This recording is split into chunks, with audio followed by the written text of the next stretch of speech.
大家好，歡迎大家參加今日嘅 Access Webinar。我係 Carrie Lai，Access 嘅 Access Communication Hong Kong 嘅 Senior Key Account Manager，亦都係今日嘅 Presenter。我今日會同大家介紹 Access 最新研發嘅 Environmental Sensor Solution，重點咧會放喺室內空氣質素監測嘅市場趨勢啦，尤其是喺香港。另外咧就係 Access 嘅兩款 Air Quality Sensor 嘅同埋兩者嘅分別。另外咧，我都會同大家分享一下實際嘅應用場景啦，同埋點樣可以幫助公司去提升嗰個營運嘅效能，同埋增加嗰個 ESG 嘅表現嘅。咁最後啦，當然唔少得，亦都有 Q&A 嘅環節啦。我哋今日好開心咧，係邀請到我哋嘅 Technical Manager Peter Ho 會幫手解答大家嘅問題嘅。咁喺我哋嘅 Webinar 嘅平台上面啦嘅左上方有一個 Q&A 嘅 icon， 咁歡迎大家咧喺呢度隨時發問啦。咁我哋會喺最尾 Q&A 個環節嗰度咧就會為大家解答問題嘅。好，開始之前咧，咁我簡單介紹下 Access 先啦。咁 Access 咧其實係間瑞典嘅公司，成立喺1984年嘅。咁總部咧係位於 Lund， 一直都係 Video Surveillance 行業裏邊嘅一個領導者。咁我哋主要提供嘅係Video Surveillance、Access Control、Intercom、Network Audio Solution。而家仲 extend 埋去 IoT 嘅領域，即係我哋今日嘅主題 Environmental Sensors。另外咧 ，Access 喺2015年咧已經加入咗 Canon 嘅 group 啦。咁但係我哋依然係獨立運作嘅。喺呢度咧，重點一提就係 Access 喺由2007年開始啦。咁我哋簽署咗呢個聯合國全球契約嘅協議，成為咗我哋可持續發展嘅一個策略嘅基礎。近年啦，我哋都被呢個 IDC Marketplace 被認為係一個全球嘅領導者，代表我哋喺技術同埋喺市場策略嗰方面咧係得到認可嘅。好啦，咁當講到可持續發展 sustainability 嘅時候，你多數都會聽過 ESG 呢三個英文字母，咁分別係 environment 環境、social 社會同埋 governance。呢個係管治呢三大支柱。咁而喺社會呢個範疇裏邊咧，人權當然係個好非常重要嘅部分。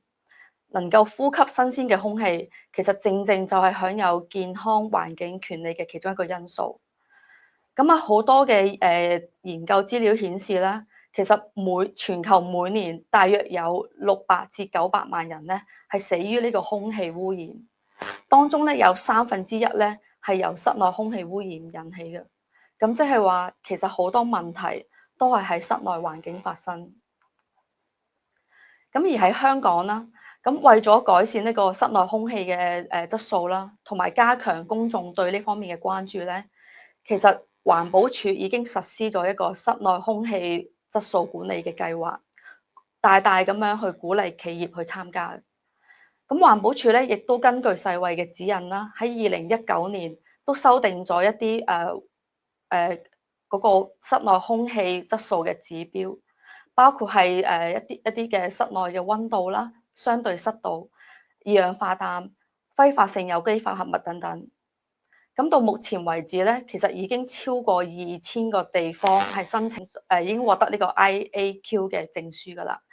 咁覆蓋嘅地方咧，就包括一啲商場大廈啦、一啲學校啊、醫療嘅設施啊，同埋政府大樓等等。咁香港 IAQ 嘅管理啦，喺2025年已經由呢個政策嘅推動階段咧，慢慢進入到一個市場導向嘅階段。喺未來關鍵會係啦，由呢個自願走向一個數據化同埋制度化嘅管理。咁舉個例子，以大專院校為例，其實佢哋咧都非常之注重呢個室內嘅空氣監測。好多大學咧已經攞咗呢個環保署嘅 IAQ 嗰個嘅認證㗎啦。咁甚至乎咧有啲學校咧喺或者有啲機構咧已經推動呢個數據化嘅管理，即係我哋講緊嘅 data-driven IAQ， 安裝 sensor 去做一個 real-time 嘅 monitoring。IAQ 由呢個定期嘅檢測去變成一個持續嘅監控。咁而我哋咧 Access 喺呢個2025年咧就推出咗兩款嘅 Air Quality Sensor，監控室內嘅品質嘅參數，令到我哋可以有效咁樣應對一啲相關嘅問題。最重要嘅係，我哋可以主動去管理同埋優化室內空氣嘅品質，因為我哋先至係個既得利益者。相信大家都未必清楚，我哋每日呼吸嘅空氣裏邊有啲咩有害嘅物質，直接影響到我哋嘅身體健康。Access Air Quality Sensor 支援即時嘅監測，一個 real time 嘅 monitoring， 可以好快速咁樣偵測到空氣裏邊唔同嘅污染物嘅含量。配置埋 Access 嘅其他裝置，例如個 siren 啦，我哋嘅 network speaker 等等。咁喺偵測到異常嘅時候咧，就會自動觸發一啲相關嘅措施，為多個唔同嘅行業咧確保一個健康嘅室內環境。咁稍後咧，我哋會詳細去解釋一下每一個行業上面嘅應用。咁最後啦，系統咧亦都支援呢個收集數據去分析個空氣嗰個嘅質素啦，咁幫助企業作出一個策略性嘅商業決定。好啦，我手頭上呢一個咧就係一個我哋嘅一個sensor。你見到其實佢係一個手板咁大嘅一個 sensor， 究竟佢可以量度到一啲咩嘅嗰啲空氣嘅污染物咧？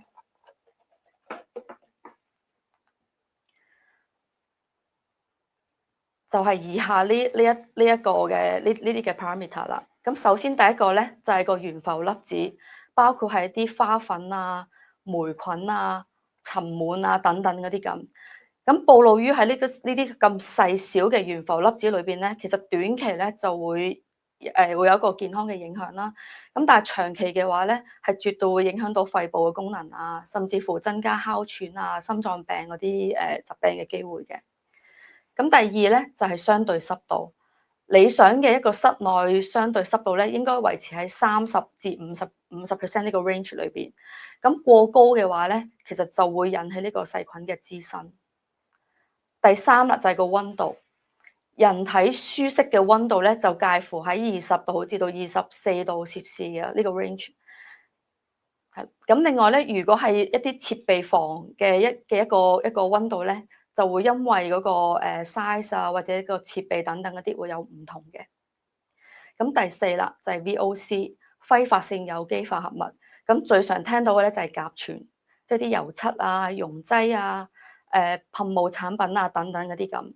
咁部分嘅 VOC 咧對人體嘅健康咧係有害嘅，甚至乎對環境咧都會造成影響。咁第五啦就係 NOx。咁 NOx 咧係一個汽車所排出嚟嘅一啲嘅廢物啦。咁其實佢係一個最主要嘅氧化性污染氣體。咁即係咧即使係一個好低濃度，如果你係長期暴露喺呢個 NOx 裏邊嘅話咧，都會對呢個健康係造成影響嘅。咁第六啦就係二氧化氮 CO2。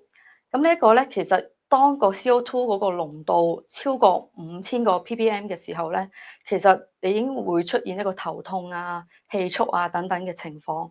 咁如果再高去到4萬個 ppm 嘅話咧，就已經係可能會致命噶啦。咁除咗以上一啲參數之外咧，其實 Access 嘅 Air Quality Sensor 亦都可以 detect 到一啲電子煙啦，同埋一啲吸煙嘅行為嘅。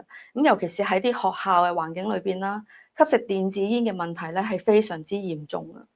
咁電子煙產生嘅一啲好細嘅微粒咧，會透過空氣中擴散，咁進入去個呼吸道啦。咁嚴重嘅話會導致發炎啊，或者一啲細胞受損咁樣。咁所以咧，其實早期嘅偵測同埋處理呢啲行為咧，係對保障使用者嘅健康咧係極度重要。咁最後啦，早幾個月咧，我哋推出咗一個新嘅 Access OS 12.9。咁透過 OS 嘅 update 咧，就新功能新加咗2個嘅空氣品質參數，包括係體感溫度嘅指數同埋一個濕度指數。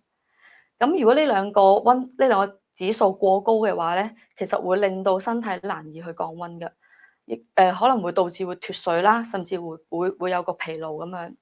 咁如果喺冇採取一個適當嘅措施嘅情況之下咧，其實係有生命嘅危險㗎。好，咁一個咁細嘅 sensor 咧，就其實已經係可以 detect 到咁多嘅一啲空氣嘅污染物質。咁亦都透過一個軟件嘅更新啦，咁我哋仲係不斷去增加緊呢一啲嘅參數㗎。咁我哋嘅 Airquake Sensor 咧，除咗可以為大家打造一個舒適又安全嘅環境之外咧，亦都可以對大家嗰個設備嘅投資有個保障，咁真正去實踐呢個 sustainability。好啦，咁了解咗嗰個空氣污染物之後咧，咁我哋點樣去做個分析咧？Access Airquake Sensor 喺收集到呢個數據之後咧，其實系統會預設一啲嘅數值㗎，唔同顏色咧就代表唔同嗰個嘅數值啦。咁你哋就可以利用呢啲預設嘅數值咧，作出一啲相關嘅措施嘅，例如係增強嗰個通風嘅系統啦，或者冷暖氣嗰邊嘅調節啦，咁有助於咧可以改善能源嘅使用啦，同埋更加聰明，即係 smart 咁樣去管理嗰個大廈嘅一啲設備。同時咧，佢亦都可以提供一啲文件嚟證明公司係符合呢個健康安全環境嘅標準嘅。咁喺2025年啦，我哋分別前後推出咗兩款嘅 Airquake Sensor，分別係 D6210同埋 D6310。咁提供兩個唔同嘅價位，同埋兩種唔同嘅配置，覆蓋更加廣嘅市場。咁兩款咧都可以偵測到一啲相同嘅室內空氣質素嘅一啲參數啦。咁佢哋亦都可以係detect 到一啲電子煙啊，或者啲吸煙啊啲嘅成分啦。咁但係最主要嘅分別咧，就係我哋嘅 D6210咧係款輔助嘅產品，咁需要係配合埋其他 Access 嘅 IP 設備一齊去用嘅。咁所以大家如果喺現有嘅 Access 嘅 CCTV 嘅系統上面，想增加一個空氣監測嘅應對方案咧，咁呢個就係一個好簡單嘅解決方案，亦都個成本效益都好高，同埋係一個好精簡嘅。咁而 D6310咧，咁就係一部完全獨立嘅裝置啦。咁佢亦都增加咗一啲額外嘅功能嘅，例如係佢有個內置嘅喇叭啦，同埋咪，咁可以做到一個雙向嘅通話。佢亦都係預先標籤咗有個 Access 嘅Audio Analytics，我哋嘅音頻分析，咁可以愛嚟做一啲聲音嘅 detection 啦，同埋去測試翻嗰個聲音嗰個嘅污染嘅。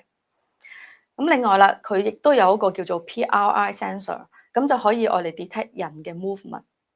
咁最後咧，佢有4個LED 嘅燈啦，咁就可以做一個 siren 作為一個即時嘅提示咁樣。好啦，咁呢度咧就可以簡單 show 翻一個system architecture。咁如果大家喺現有嘅Access 嘅設備上面想加呢個嘅 Airquake sensor 嘅話咧，咁你就可以選擇 D6210。咁佢就係一個 podcast 嘅 device，咁你就去配翻一個 host 嘅 device，咁樣去接駁啦，就唔需要額外一個 PoE 嘅 port 嘅。咁另外接駁埋我哋嘅 Access Network Speaker 啦，咁就可以做翻一個即時嘅處理。另外啦 ，Metadata Stream 咧，咁亦都會提供一個 dashboard 嘅分析數據俾大家，之後可以做一個決策咁樣。咁如果我哋將呢個 host 嘅 device 轉做一個我哋嘅 access camera 嘅話咧，其實我哋仲可以將呢個室內空氣嘅參數咧 overlay 喺嗰個 camera 嘅 footage 上面啦。咁大家可以見到我哋會有啲數據啦、啲報表啦等等咁樣，可以一目了然嘅。好，咁 D6310咧就可以提供一個完全係 non-visual 啦，咁亦都係一個 stand-alone 嘅解決方案。咁大家可以用一個PoE 嘅 Class V 嘅嗰個嘅 switch port，直接咧就駁住我哋隻 D6310嗰個 Airquake sensor，就直接去使用，好簡單咁樣就做到一個室內空氣污染室內空氣嗰個偵測啦，即時嘅 siren 啦，一啲預設廣播嘅提示啦，甚至乎係一個即時嘅通話嘅。好，咁有需要嘅話咧，我哋仲可以用 Daisy Chain 啦，串連多一隻嘅 Q6310，做一個更大面積嘅覆蓋。好，咁呢個咧就應該係我哋自推出以嚟咧一個最大嘅更新㗎。咁只要簡單地將我哋嘅 SSOS update 上去12.8個版本咧，其實你就可以將6310作為 D6210嘅 host device 一個主機，咁就增加咗呢、室內空氣偵測嗰個嘅 coverage 之餘咧，就保留一個設備做即時嘅提示，咁啊大大可以減低你哋嘅 deployment 嘅成本啦，增加咗我哋 total cost of ownership 嘅競爭優勢。好，咁呢度咧就可以大家可以見到喺同一個 PoE Class 4嘅 switch port 上面啦，其實我哋最多可以連接住4隻嘅一個air quality sensor。咁但係咧，我哋只需要係2個 IP address 同埋2個 VMS 上面嘅 license 嘅啫。咁喺成本效益方面咧，呢個方案絕對係可以幫助大家去節省嗰個成個方案嘅成本㗎。咁另外咧，喺整合系統方面咧，嗰個彈性啦同埋個擴展性都好高。咁大家可以隨時因應自己嗰個嘅實際需要咧，去添加設備。好，咁今日咧我都為大家準備咗一個demo 嘅。咁大家見到喺最左手邊上面嘅紅框咧，就係我哋嘅 D6310嗰個 air quality sensor。咁左邊紅框咧就係我哋新出嘅一個3合1嘅 network display speaker。咁除咗佢有個聲音廣播之外咧，亦都有一個文字嘅提示啦，同埋有個 siren 嘅。咁另外左邊啦，你見到會有個 dashboard 啦，係顯示翻即時室內空氣嘅參數㗎。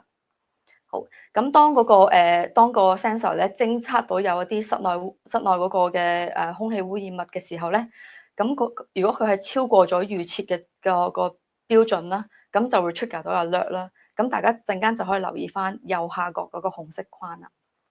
好，咁咧你喺嗰個呢個demo video 裏邊咧，你會見到我同事咧一陣會向嗰個 D6310咧會噴一啲嘅氣體嘅。咁大家就可以見到即時嗰個反應係點噶啦。好，你見到咧 Air Sensor Alarm 咧就已經 trigger 咗噶啦。咁另外咧嗰個 Network Display Speaker 咧有文字嘅提示啦 ，Attention。咁另外 Siren 咧就不斷閃燈啦。咁另外咧亦都有嗰個聲音嘅廣播嘅，但係因為呢段片我哋 cut 咗個聲音，所以就冇播到出嚟。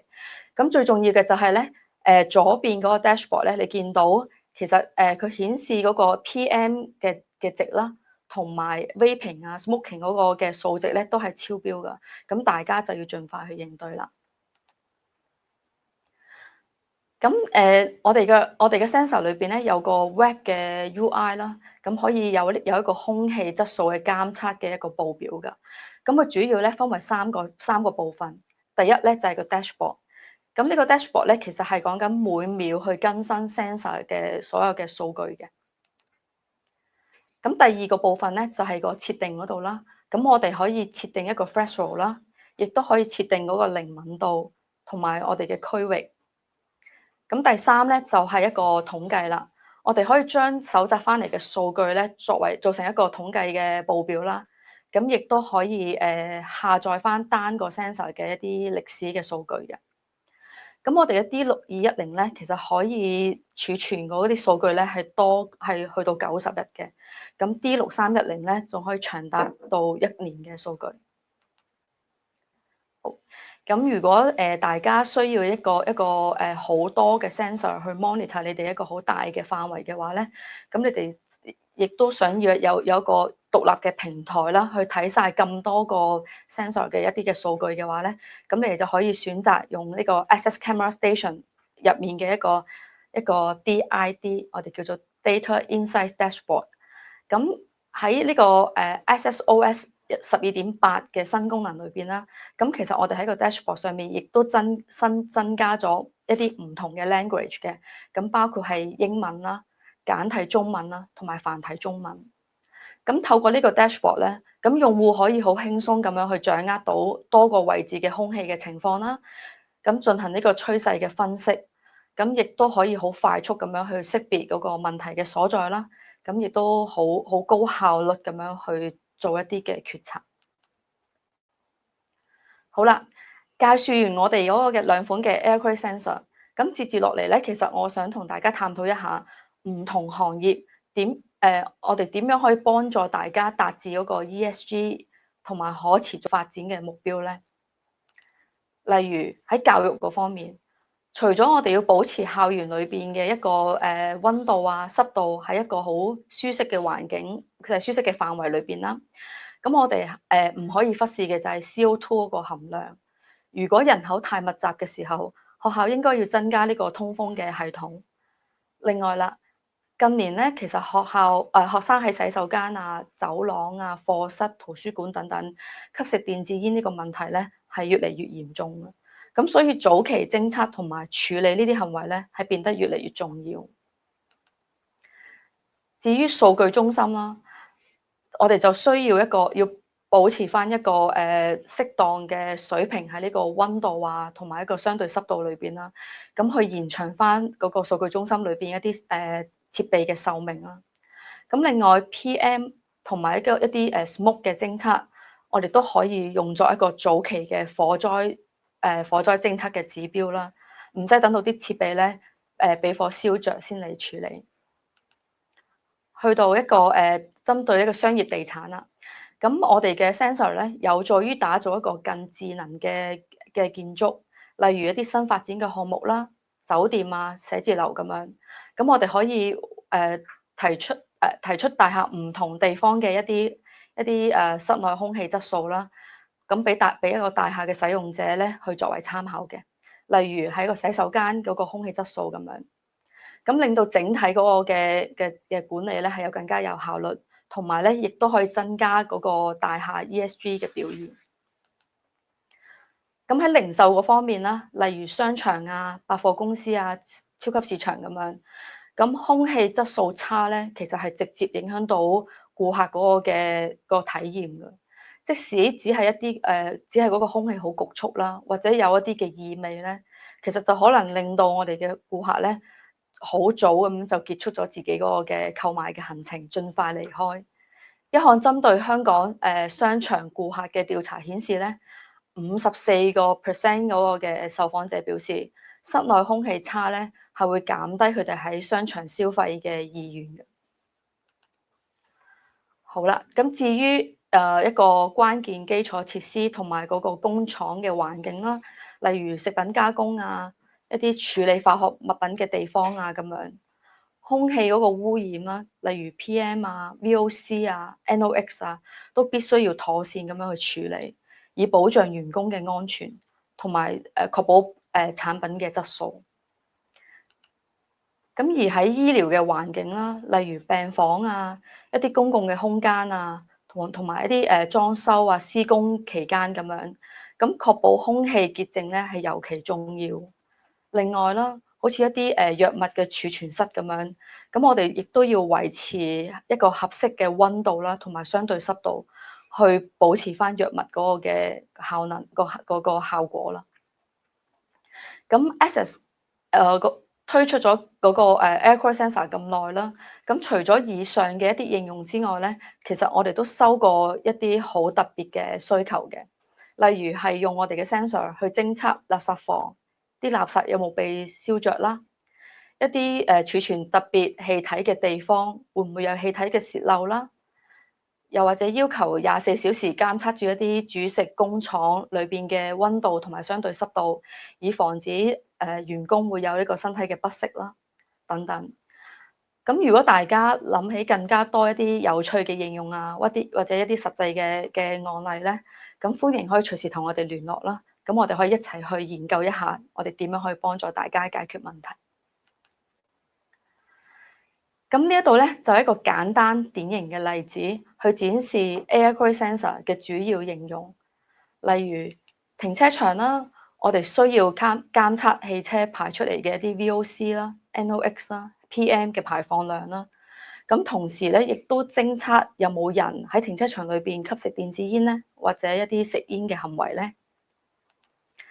餐廳啦，咁餐廳咧，我哋當然要監測住佢嘅室內個溫度啦，同埋濕度係一個舒適嘅水平啦，令到我哋嘅客人咧可以係舒適安心咁樣去進食嘅。咁貨倉啦，除咗我哋要監測嗰個溫度濕度之外啦，其實亦都要監測住有冇人食煙呢啲行為啦。因為除咗影響到嗰個使用者嘅健康之外咧，亦都有機會會引起火警嘅。另外啦，就後樓梯，咁當然後樓梯我哋更加要去監測有冇人喺後樓梯食煙啦。好，咁另外就係健身房啦。咁健身房咧，除咗頭先講嗰啲嘅一啲 parameter 之外咧，其實健身房更加需要去量度嗰個體感溫度個 value，因為當體感溫度過高嘅時候咧，咁我哋就可以即時提示使用者做好一啲預防嘅措施，防止佢哋會有啲嗰啲突如其來嘅問題發生咁樣。好啦，咁電機房啦，咁電機房我哋要保持翻一個良好嘅溫度同埋濕度啦，去確保翻啲儀器係運作正常啦。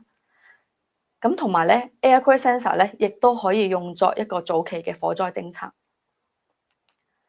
辦公室啦，咁相信大家都希望會喺一個舒適嘅環境中工作啦。咁所以咧，我哋都要確保翻佢嘅溫度啊、濕度啊等等咁樣。咁最後啦，就係洗手間。咁 air quality sensor 咧，其實佢可以提供到一個私隱度高、可靠性高嘅方案，去偵測同埋阻止一啲吸煙啊或者吸食電子煙嘅行為，保障其他使用者嘅健康嘅。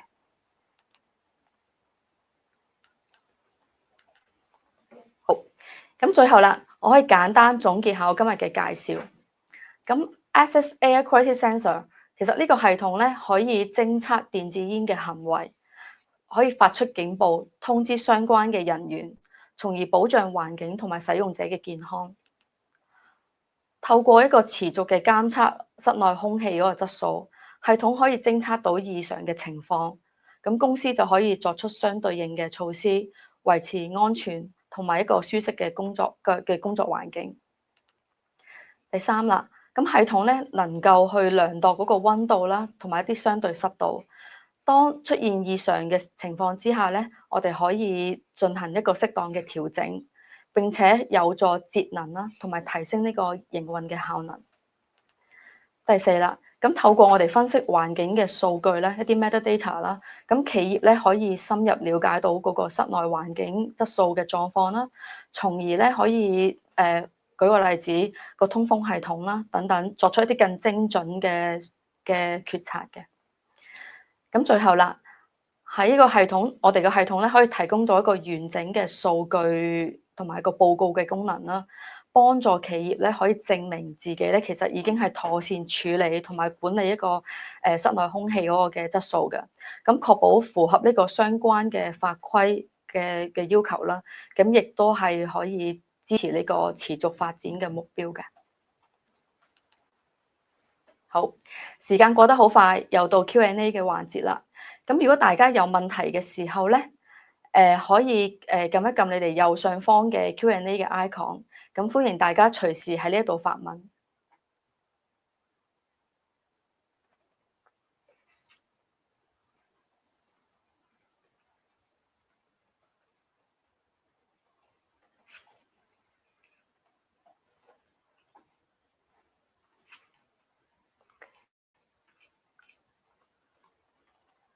好啦，我哋已經收到一啲嘅問題嘅，好，OK，呢個問題咧，我都覺得你哋應該會問嘅就係 Access 而家推出呢兩款嘅 Air Quality Sensor，可唔可以用喺 outdoor 嘅環境咧？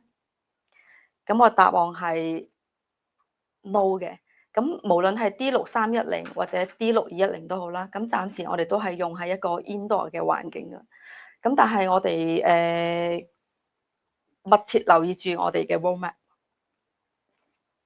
好，OK。咁第二條問題咧，都係啲客人比較常問嘅問題，就係我哋嘅 sensor 咧，其實覆蓋嗰個嘅個覆蓋率有幾大啦，同埋個安裝距離會有啲咩限制？咁呢個問題咧，我交俾阿 Peter 同你哋去解答。唔該，Peter。好，其實我都知道點解會問呢個問題嘅。咁因為呢度涉及到 cost 嘅問題嚇。咁如果係佢濃度嘅話咧，就係好大程度咧，取決於你個 sensor 放置嘅房間嘅佈局同埋氣流啦。咁離個 sensor 距離越近咧，就會越快觸發個 alert 嘅，因為氣體係需要飄散，需要時間噶嘛。如果你會想將嗰個air sensor 咧放喺有空氣流動嘅地方嘅，咁會容易啲。同埋咧，唔好放喺下面有熱源嘅地方喎，因為有熱量會向上流，咁樣可能會增加粒子嘅濃度，同埋個 sensor 就比高值啦。如果應用喺比較大嘅房間，譬如話好大嘅儲物室或者工廠嘅話咧，咁你可能要多個感應器。舉個例子，你吸煙同埋吸煙嘅檢測啦，咁距離 sensor 直接下方嘅大概2至3米啦，或者係總體面積13.57平方米，會比較適合嘅覆蓋範圍，係啦。好嘅，唔該 Peter。好，跟住好第3條問題咧，就係如果個 sensor 裏邊個 sensor 有咩問題嘅話咧，其實可唔可以更換嘅咧？又或者簡單啲講，我哋嘅 maintenance 嘅 plan 會係點樣嘅咧？好，咁其實我哋嘅 air quality sensor 咧，其實我哋嘅壽命咧係喺正常操作嘅情況之下啦，當然，咁其實我哋係可以維持到至少10年嘅。咁同埋記住，我哋 Access 嘅一個 warranty 咧係有5年嘅保養。咁如果咁當然嗰個呢個 device 裏邊嘅 sensor 咧，其實係冇得更換嘅。咁如果係一啲好污染好嚴重嘅情況之下，咁當個粒子好大啊，或者一啲重工業啊等等嗰啲咁樣咧，咁其實佢哋呢個 device 個壽命當然會縮短啦。咁另外咧，濕氣咧亦都有機會影響到佢嗰個嘅壽命嘅。例如，如果呢部機，如果你係長期放喺一個大概20至80% 嘅一個濕度嘅情況之下咧，其實佢就冇問題嘅。咁但係如果你喺長期擺喺一個90啊100% 嘅濕度嘅情況之下咧，其實呢個都會影響到佢哋嗰個使用嘅壽命嘅。希望可以解答到大家嘅問題啦。好，咁另外下一條問題咧就係sensor 個數據其實我哋除咗喺嗰個 device 上面，我哋仲可以顯示喺邊一度咧？咁呢個我都請阿 Peter 為大家解答嘅，唔該 Peter。好，咁其實我哋 Access 個 Air Quality Sensor 個數據咧，其實可以喺個主機裝置，即係 host device 度嘅 Web GUI 上面睇到嘅。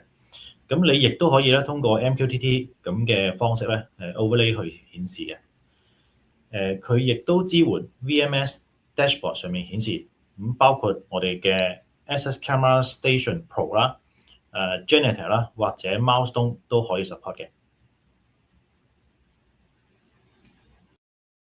好，唔該 Peter。好，接住落嚟咧，仲有一條問題就係我哋嘅 sensor 有冇得去手動咁樣去calibrate 或者去調校佢嗰個 detection 嘅咧？阿 Peter 交俾你。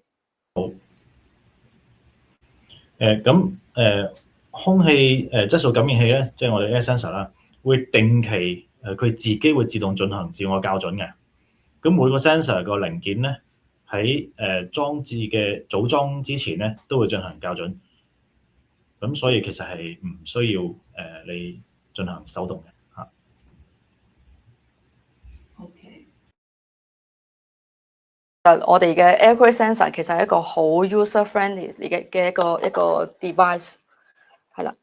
好，咁跟住就好。應該仲有一條問題就係、有冇啲好嘅方法可以認證我哋呢個測量嘅一個準確性咧？咁樣，咁呢個問題我都交俾 Peter 回答啦，因為 Peter 都處理過唔少嘅一啲POC 啊或者啲 on-site 嘅 testing 嘅 case 嘅。係咁，我哋對 Air Sensor 個數據個準確度咧，其實就好有信心嘅。咁喺 Air Sensor 佢出廠之前，其實已經經過校準過啦，同埋同呢個 datasheet 入邊顯示嘅數字咧係相對應嘅，所以大家可以放心使用。OK， 好，仲有冇其他問題咧 ？OK， 好，緊要，因為咧時間嘅關係啦，咁我哋暫時就停喺呢一度啦。咁好歡迎大家對今日我哋介紹呢個嘅Air Quality Sensor 嘅解決方案有興趣嘅朋友啦，咁可以聯絡我哋 Access 嘅團隊啦，或者我本人啦，咁亦都可以親臨我哋嘅九龍灣體驗中心，更加深入咁樣去了解我哋嘅產品啦，或者成個嘅 integrated 嘅 solution 嘅。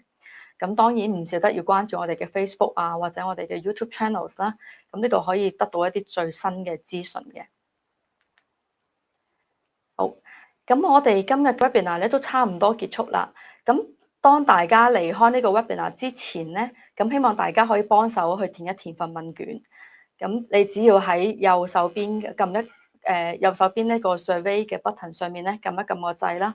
咁嗰份問卷咧就會自動彈出嚟嘅，俾你哋去填噶啦。咁頭15位嘅朋友咧，我哋會迅速呢個100蚊嘅Uber 嘅 voucher 俾你哋嘅。咁我哋下次見面啦，多謝大家嘅參與，拜拜。